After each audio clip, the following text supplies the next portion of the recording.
चलवा दिया। और आज इतना मन खट्टा हुआ है, मैं सच बोल रही हूँ। योगी जी के लिए मैंने एक गाना बनाया था, योगी हम तो लुट गए तेरे काम पे, जाने तुझको खबर कब होगी। और आज ये दुख हो रहा है कि हम इनसे इतना प्रेम कर करके इन्हें जिताने के लिए पागलों की तरह धूप में बीमारी में कि बस बीजेपी बीजेपी। और आज इतना दुख है इस बात का कि वो लोग आगे देख भी नहीं रहे हम लोगों के दुख को। जब से मैं वोटर हूँ मैं बीजेपी को ही वोट देता हूँ, लेकिन अब बीजेपी हमें सोने का निवाला भी खिला देगी तो हम इन्हें वोट नहीं देंगे, बिल्कुल नहीं देंगे। सेंट्रल मार्केट और दिखाओ अभी।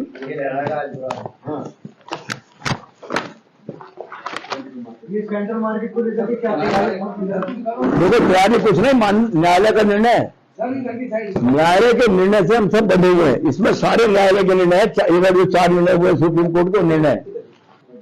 एक वाक्य कह रहा हूं मैं, सरकार भी हमारी माई बाप, माननीय सर्वोच्च न्यायालय भी हमारा माई बाप। हम पीड़ित हैं, जनता के लोग हैं, हम हाथ फैला के भीख मांगेंगे दोनों से, और भीख मिलेगी इसका हमें भरोसा है। ये बाजार कब खुलेगा? अभी खुलेगा। ये बाजार अभी खुलेगा। ये किसकी दुकान है? कौन से भैया की दुकान है? आपकी दुकान है भैया, इसका शटर उठाओ। जय श्री राम।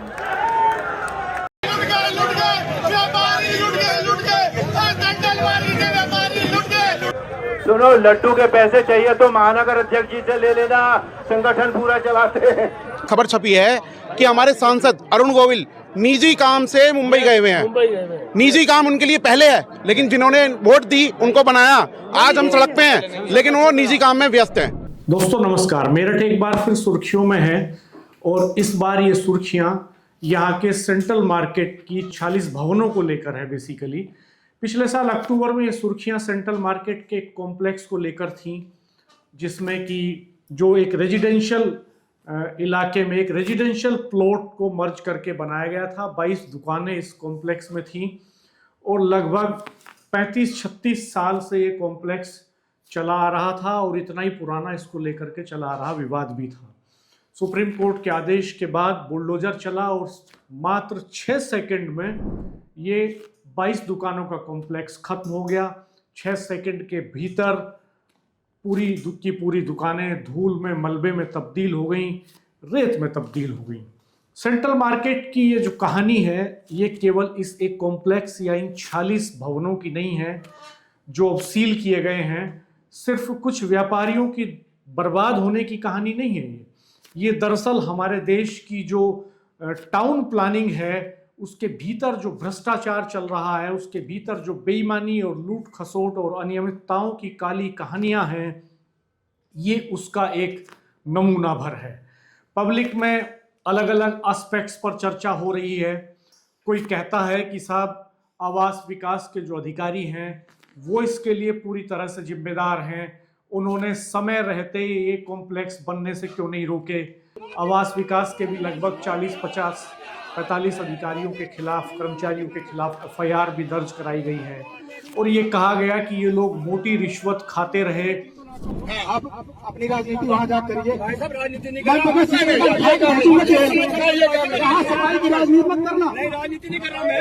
ये व्यापारियों के हित का मामला है, यहाँ कोई पार्टीबाजी नहीं चलेगी। पार्टीबाजी नहीं कर रहा मैं, सबको हित की बात हो रही है, ये पार्टीबाजी नहीं होगी। व्यापारियों का कहना है कि यहाँ जब तक आवास विकास ने जब कॉलोनी बनाई तो उसने जरूरत के हिसाब से कॉमर्शियल स्पेस तैयार नहीं किए, जिसका रिजल्ट ये हुआ कि रिहायशी इलाके में जहाँ घर बनने थे वहाँ कोठियों के भीतर दुकानें और कॉमर्शियल कॉम्प्लेक्स बनना शुरू हो गए।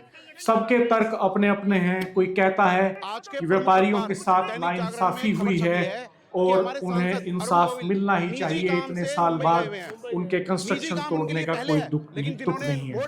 किसी का कहना है कि ये जो सरकार है, जिसको समाजवादी पार्टी बुलडोजर की सरकार भी कहती है, अक्सर उसका बुलडोजर जब मुस्लिमों की संपत्तियों पर चलता है तो मैं आपके कुछ चैनल के लोग माध्यम खुश से एक होते बात हैं, बता लेकिन दूं, पहली बार जिस तरह से बीजेपी सेंट्रल मार्केट पर अगले चला आने वाले और समय में उसमें रहने अगर वाले ये सब उसके जो टूटता है, मालिकान हैं हमें वो सब सोने का हिंदू निवाला भी हैं, खिला अगर देगी। उनके ऊपर चल हम उन्हें गया वोट है नहीं देंगे, तो अब कुछ सोने का निवाला संतुलन भी बना खिला है देगी। और इस पर कुछ लोग खुशी भी जाहिर कर रहे हैं। कुछ लोग कह रहे हैं कि ये बहुत अच्छा हुआ। अलग अलग नजरिए से लोग इस पूरे घटनाक्रम को देख रहे हैं और ऐसे अब लोग बीजेपी नवाज हमें सोने का देवबंदी निवाला भी की खिला देगी तो हमने वोट नहीं कविताओं देंगे, का भी बिल्कुल हवाला नहीं दे देंगे। रहे हैं और हम इसमें। सिर्फ एक हम आज छोटी इसका सी विश्लेषण सरकार का करेंगे अपमान करते कि आए हैं पूरी बचपन कहानी से, क्या है। और दरअसल आज पहले इतना आपको एक मन खट्टा ब्रीफिंग हुआ दे है। देता हूँ मैं इसकी सच बोल कि रही हूँ, मसला योगी क्या जी है। के लिए मैंने दरअसल एक गाना 1982 के आसपास आवास विकास ने मेरठ में एक शास्त्री नगर रेजिडेंशियल कॉलोनी बनानी शुरू की। यहाँ पर सपनों का घर खरीदने के लिए तमाम अधिकारी, डॉक्टर, वकील, प्रोफेसर, रिटायर्ड अफसर और बिजनेस सेगमेंट के लोग आए। उस समय के संपन्न और संभ्रांत लोग इस आवासीय योजना में मकान प्लॉट खरीदने के लिए आए। अलग अलग हिस्सों में जिनके कारोबार हैं शहर के, उन्होंने भी यहाँ पर प्लॉट्स खरीदे। मिडिल क्लास, जिसमें कि हायर इनकम ग्रुप भी है, मिडिल इनकम ग्रुप भी है, LIG भी हैं, सबके लिए यहाँ पर प्लॉटिंग की व्यवस्था की गई। ये एक वेल ऑर्गेनाइज्ड कॉलोनी बसी और ये इसलिए ज़्यादा बेहतर थी कि इसकी लोकेशन शानदार थी। यहाँ मेडिकल कॉलेज पास में है, यूनिवर्सिटी पास में है। जैसे जैसे यहाँ पर प्लॉटिंग हुई, मकान बनने शुरू हुए, 400 रुपये वर्ग मीटर, 600 रुपये वर्ग मीटर, 1000 रुपये वर्ग मीटर में अलॉट हुए जो प्लॉट्स थे, उनकी कीमत आज 1.5 लाख रुपए स्क्वायर मीटर, 2 लाख 2.5 लाख रुपए स्क्वायर मीटर तक पहुंच चुकी है। और इस कॉलोनी के ऊपर शुरू से ही संकट के बादल तब मंडराने शुरू हो गए जब इसके एक हिस्से में कभी L ब्लॉक की तरफ इससे सटे हुए इलाके में एक कमेला चलता था, स्लॉटर हाउस चलता था। उस कमेले में पशुओं का अंधाधुंध कटान होता था। एक वक्त में एक कटान इतना बड़ा कि उसकी दुर्गंध की वजह से L ब्लॉक का पूरा इलाका और उसके जो लोग हैं, उनका जो आशियाना बनाने का सपना लेकर के जो लोग वहाँ आए थे, वो सपना तबाह होता हुआ, धराशायी होता हुआ दिखाई दिया। और वो एक मुश्किल हालात में ज़िंदगी जीते रहे लगभग 1.5-2 दशक तक, चूँकि शाम के वक्त सांस लेना मुश्किल होता था। और कहा जाता था कि कमेले से जो ब्लड निकलता था या वेस्ट निकलता था, उसको ज़मीन में पाइपों के जरिए डाला जाता था, जो पानी में भी शामिल हो जाता था। जब समाजवादी पार्टी की सरकार थी और आजम खान नगर विकास मंत्री थे, तब उन्होंने इस कमेले को ध्वस्त किया और इसको शहर से बाहर शिफ्ट करने का आदेश दिया। ये तब की बात है जब समाजवादी पार्टी की सरकार थी। और आज जब भारतीय जनता पार्टी की सरकार है, जब कहा जाता है कि भारतीय जनता पार्टी की सरकार व्यापारियों के हितों को ऊपर रखती है, तब सेंट्रल मार्केट में ये जो भवन बने हैं रिहायशी इलाकों में, कॉमर्शियल भवन, ये उनको गिराया गया है। दरअसल ये पूरी टाउन प्लानिंग का एक एक्सपोजर है। एक उदाहरण दूंगा आपको मेरठ विकास प्राधिकरण का। गंगानगर, पल्लवपुरम, लोहिया नगर, वेदव्यासपुरी और शताब्दी नगर, यहाँ MDA की कॉलोनीज हैं। आप देखिए कि इनकी जो प्लानिंग हुई, इनमें जो कॉलोनी बसाई गई, उनमें मार्केट कहाँ बनाए गए और उन मार्केट्स की हालत क्या। हम देखते हैं कि उन तमाम कॉलोनियों में कॉलोनी डेवलप हो गई, लेकिन वो मार्केट खंडर हो रहे हैं, वहाँ पर वो मार्केट्स डेवलप नहीं हो पाए। ऐसे ही आवास विकास की भी जितनी कॉलोनियाँ शहर में बसी हैं, उसमें चाहे माधवपुरम हो, चाहे शास्त्री नगर हो, उनमें जो मार्केट बनाए आवास विकास ने, वो इनसफिशिएंट थे या उनकी लोकेशन उतनी बेहतर नहीं थी, इसलिए गलत जगहों पे मार्केट डेवलप होने शुरू हो गए।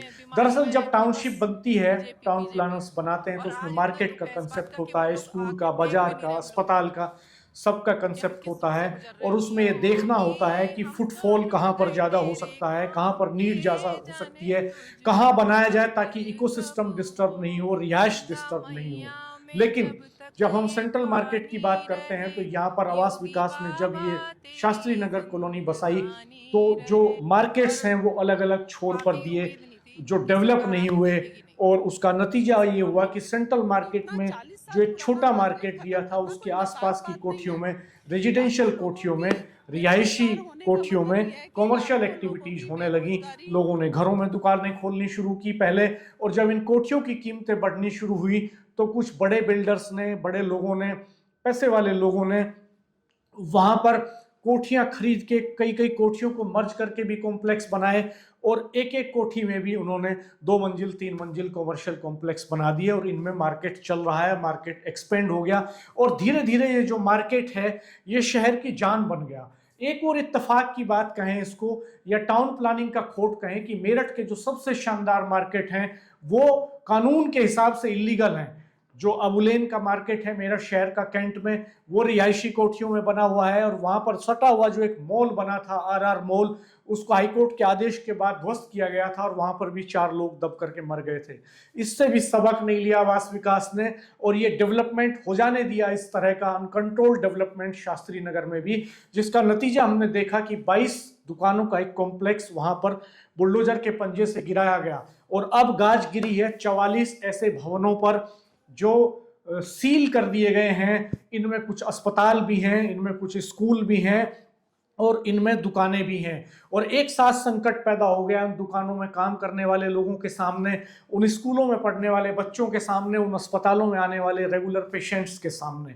इस सब की कोई व्यवस्था देखे बिना आवास विकास ने सुप्रीम कोर्ट के ऑर्डर के बाद इसको अचानक से सील कर दिया है और उनको प्रॉपर टाइमिंग भी नहीं दिया गया है, ऐसा उनका कहना है। दरअसल गलती आवास विकास की है। कानून का पालन करने की जिम्मेदारी जो एक समझिए कि जो टाउन प्लानिंग के जो एक्ट हैं उनको लागू करने और उनको इम्प्लीमेंट करने की जिम्मेदारी आवास विकास और MDA की थी। MDA के रिकॉर्ड में ही 400 से ज़्यादा इलीगल कॉलोनीज इस शहर में डेवलप हो गई हैं। चारों तरफ शहर में जिस तरफ देखते हैं दिन रात अवैध कॉलोनियाँ इकट्ठा हो रही हैं, तैयार हो रही हैं। और अब इसका खामियाजा आप देखिए, शास्त्री नगर में आपने रोते बिलखते व्यापारियों को देखा। कुछ पॉलिटिशियंस भी आए, कुछ ने आंसू बहाए, कुछ ने कहा कि गलती सिस्टम की है, कुछ ने कहा नेताओं की है, कुछ ने कहा आवास विकास की है, कुछ लोग कहते हैं कि व्यापारियों की गलती है, उन्होंने जानबूझते हुए भी यहाँ पर ऐसी प्रॉपर्टी क्यों खरीदी है। अब लोग सवाल कर रहे हैं कि जिन लोगों ने घर बसाया उनका क्या दोष है। जहाँ घर होते हैं वहाँ पर कॉमर्शियल एक्टिविटी एक डिस्टेंस पर होनी चाहिए, प्लानिंग के हिसाब से होनी चाहिए। अगर घरों के बीच में आप अस्पताल खोल देंगे तो मेडिकल वेस्ट, पार्किंग, ट्रैफिक, सब तरह की समस्याएं पैदा होंगी। अगर किसी के घरों के बीच में आप रेस्टोरेंट खोल देंगे जहां पर नॉनवेज भी बनता हो तो कुछ लोगों के सामने असहज स्थिति पैदा होगी, इकोसिस्टम डिस्टर्ब होगा। बड़ा सवाल ये है कि जब आपने टाउन प्लानिंग की तो आपने उसको जरूरत के हिसाब से क्यों नहीं बनाया, और अगर बनाया तो आपने उसको इम्प्लीमेंट क्यों नहीं रखा करने के लिए, जो कठोर कानून था उसको ठीक से लागू क्यों नहीं किया। क्या अब मेरठ शहर के अबुलेन के बाजार को आप बुलडोजर से गिरा देंगे, जो शहर का दिल माना जाता है। जो रिहायशी इलाकों में बाजार डेवलप हो गए हैं पूरे शहर में, उन सबको आप जमींदोज कर देंगे, आप बुलडोजर लेकर के निकलेंगे। ये बड़े सवाल खड़े हो गए हैं। बंगला नंबर 210 भी, जिसमें जो 4 मंजिला मॉल बना था कैंट में, वहाँ हाईकोर्ट के आदेश पर गिरने के बाद जो मलबा गिरा था, सालों तक वो मलबा नहीं उठाया गया, और जब मलबा उठा तो उस जगह को पार्किंग के तौर पर इस्तेमाल किया जा रहा है। पूरा का पूरा सिस्टम ऐसा है कि पहले बनने देते हैं अधिकारी, उस बीच में रिश्वत वसूलते हैं, फिर मसले कोर्ट में जाते हैं, आदेश आते हैं तो फिर गिराते हैं। ये और भी खतरनाक हो जाता है। 1986 में जमीन अलॉट हुई, 1989 में पावर ऑफ अटॉर्नी लेकर के कॉमर्शियल इस्तेमाल शुरू किया गया उस प्लॉट का, जिसमें एक कॉम्प्लेक्स बना था। 2025 में उसको गिराया गया, भ्रष्टाचार चलता रहा। सवाल यह है कि इस सब की जवाबदेही कौन देगा। सुप्रीम कोर्ट दोषी नहीं है, दोषी वो संस्थाएं हैं जो राज्य सरकारों के अधीन थी, चाहे कांग्रेस की सरकार हो, चाहे समाजवादी पार्टी की सरकार हो, बसपा की सरकार हो या भाजपा की सरकार। सबके समय में ये चलता रहा। पूरे के पूरे शास्त्री नगर में 7,000 से ज्यादा संपत्तियों पर इस तरह के निर्माण हैं, हजारों करोड़ की कंस्ट्रक्शन है। क्या इस पूरे शहर को आप बुलडोजर से तबाह कर देंगे? जब शहर बसता है तो प्लानिंग होती है, ग्रीन एरिया होता है, ड्रेनेज होता है, सड़कें होती हैं, फायर सेफ्टी के रूल्स फॉलो करने होते हैं। लेकिन आज हालात ये हैं कि शहर बारिश होती है तो बारिश में डूबने के कगार पर आ जाता है। गलियां इतनी तंग हैं कि फायर ब्रिगेड की गाड़ी नहीं जा सकती। ये सिर्फ मेरठ की कहानी नहीं है, पूरे देश की कहानी है। देश के तमाम बड़े शहरों में 4 बूंदे पड़ते ही इस तरह के हालात पैदा हो जाते हैं कि ट्रैफिक मूव न कर सके। आखिर सवाल यही है कि जब कानून बनाया गया है वो इंसान के लिए है या इंसान कानून के लिए है। 35 साल पहले नोटिस दिया गया, आज गिराया गया, तब क्यों नहीं रोका? बिजली, पानी, सड़क कैसे मिली? ये सवाल हर शहर का है, ये पूरे देश का है, सारे राज्यों का सवाल है। इसीलिए सुप्रीम कोर्ट ने ऐसी जुड़ी हुई सारी याचिकाओं को क्लब करते हुए एक कॉमन आदेश भी पारित किया है। टाउन प्लानिंग पूरी तरह से फेल हो चुकी है। रियल एस्टेट में माफिया, नेता, अफसर सबका गठजोड़ है और अंत में कीमत आम आदमी चुकाता है। आप क्या सोचते हैं इस समस्या के समाधान के बारे में? आप क्या सोचते हैं किस दिशा में जा रही है हमारी टाउन प्लानिंग? आप क्या सोचते हैं किस दिशा में जा रही है हमारी सरकार है, उसमें बैठे हुए लोग? आप क्या सोचते हैं कि किस दिशा में जा रहे हैं हमारे अधिकारी और किस दिशा में जा रहा है हमारा समाज? कमेंट बॉक्स में जरूर बताइएगा। लेकिन एक और बड़ा सवाल कल खड़ा कर दिया उत्तर प्रदेश के भारतीय जनता पार्टी के पूर्व अध्यक्ष, उत्तर प्रदेश की भारतीय जनता पार्टी की सरकारों में मंत्री रहे, मेरठ से कई बार शहर सीट से विधायक रहे और वर्तमान में राज्यसभा के सदस्य डॉक्टर लक्ष्मीकांत वाजपेयी ने। डॉक्टर लक्ष्मीकांत वाजपेयी कल मीडिया से मुखातिब थे। उन्होंने एक एक करके अपने थैले से 3 फाइलें निकाली, तीनों पर सेंट्रल मार्केट मेरठ लिखा हुआ था। उन्होंने कहा कि कौन कहता है कि हमें सेंट्रल मार्केट की चिंता है, नहीं है, हम दिन रात काम कर रहे हैं इस पे। और उन्होंने कहा कि हम सरकार भी हमारी माई बाप है और कोर्ट, सुप्रीम कोर्ट भी हमारा माई बाप है, हम दोनों से हाथ फैला करके भीख मांगेंगे जनता के लिए, हम जनता के चुने हुए प्रतिनिधि हैं। और डॉक्टर लक्ष्मीकांत वाजपेयी ने यह भी कहा जो बेहद महत्वपूर्ण है और जिस पर गौर किया जाना चाहिए। डॉक्टर वाजपेयी से सवाल पूछा गया कि क्या आप वहां जाने से डर रहे हैं, तो उन्होंने कहा कि नहीं, डर की कोई बात नहीं है। और सामने लगी वो प्रधानमंत्री मोदी, मुख्यमंत्री योगी आदित्यनाथ, अटल बिहारी वाजपेयी और भारतीय जनता पार्टी के संस्थापकों की तस्वीरों की तरफ इशारा करते हुए कहते हैं कि मेरे इन गुरुओं ने मुझे भीड़ में जाना भी सिखाया है और भीड़ से निकलना भी सिखाया है, मैं डरता नहीं हूं, लेकिन वहां जबरदस्त बंटवारा है। उन्होंने कहा, वो यही नहीं रुके, उन्होंने ये भी कहा कि कुछ लोग, वहीं के रहने वाले कुछ लोग ये कह रहे थे जब पहला 22 दुकानों का कॉम्प्लेक्स गिराया गया कि इसको गिर जाने दीजिए, उसके बाद देखा जाएगा, उसके बाद रोका जाएगा। उन्होंने कहा कि वहां जबरदस्त फूट है। तो ये फूट किसके बीच है, ये जब पूछा गया उनसे तो उन्होंने कहा कि वहां स्थानीय लोगों के बीच में फूट है। तो दरअसल ये एक बड़ा सवाल खड़ा हो गया है सियासत करने वाले लोगों के सामने, और ये सवाल मेरठ के सांसद अरुण गोविल के सामने भी है, जिन्होंने पिछली बार जब 22 दुकानों का कॉम्प्लेक्स गिरा और व्यापारियों ने मार्केट बंद कर दिया, दुकानें नहीं खोली, तो वो गए वहां पर, उन्होंने कहा कि हम निगोशिएशन करेंगे, हम समाधान खोजने की कोशिश करेंगे और स्ट्रीट मार्केट में इस पूरे मार्केट को तब्दील कर दिया जाएगा, व्यापारियों को राहत मिलेगी। मेरठ के मेयर ने भी भरोसा दिया कि वो जो नगर निगम का नया दफ्तर बन रहा है उसमें इन व्यापारियों को दुकानें प्राथमिकता के आधार पर अलॉट कराएंगे जिनकी दुकानें यहाँ पर गिरा दी गई हैं। हालांकि सवाल खड़े हो गए इसी के साथ कि नगर निगम का जो दफ्तर बना है उसका ही नक्शा पास नहीं है एमडीए आवास विकास से, जिस बिल्डिंग का खुद का नक्शा पास नहीं है वो एक तरह से कानूनी तौर पर इलीगल है। तो क्या एक इलीगल कंस्ट्रक्शन से निकाल करके एक दूसरी इलीगल जगह पर ले जाया जाएगा उनको? और वो नक्शा एक सरकारी संस्था है नगर निगम, उसके मुखिया हैं मेयर, लेकिन आज तक उसका नक्शा पास नहीं हुआ। वो सवाल भी फाइलों में कैद हो गया।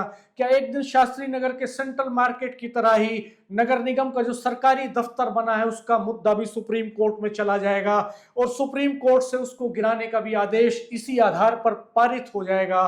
तो क्या जनता की गाढ़ी कमाई से बना ये जो कॉम्प्लेक्स है, ये जो दफ्तर बन रहा है जिसमें मार्केटिंग कॉम्प्लेक्स भी है, अधिकारी भी बैठेंगे, जिसमें शास्त्री नगर में जो बना है, क्या उसको भी जमीन दोज कर दिया जाएगा इसी तरह से? इस तरह के बड़े सवाल उठ रहे हैं। और सवाल ये भी हैं कि जो अलग अलग पार्टियों के नेता हैं जो आज वहां जा रहे हैं, क्या इस इलीगल कंस्ट्रक्शन के खेल में वो बेदाग हैं, वो साफ हैं? क्या उन्होंने कभी इस तरह के इलीगल कंस्ट्रक्शन को शह नहीं दी? क्या उन्होंने इसको कभी रोकने की कोशिश की, या जब जब उनकी पार्टी की सरकारें रही तो उन्होंने इसको रोकने की कोशिश की? सवाल बहुत सारे हैं, लेकिन समाज सवालों से आगे पहुंच चुका है। संकट सवालों से बहुत आगे आकर के खड़ा हो गया है। बच्चे रो रहे हैं, महिलाएं बिलख रही हैं, बुजुर्ग हताशा में गालियां दे रहे हैं।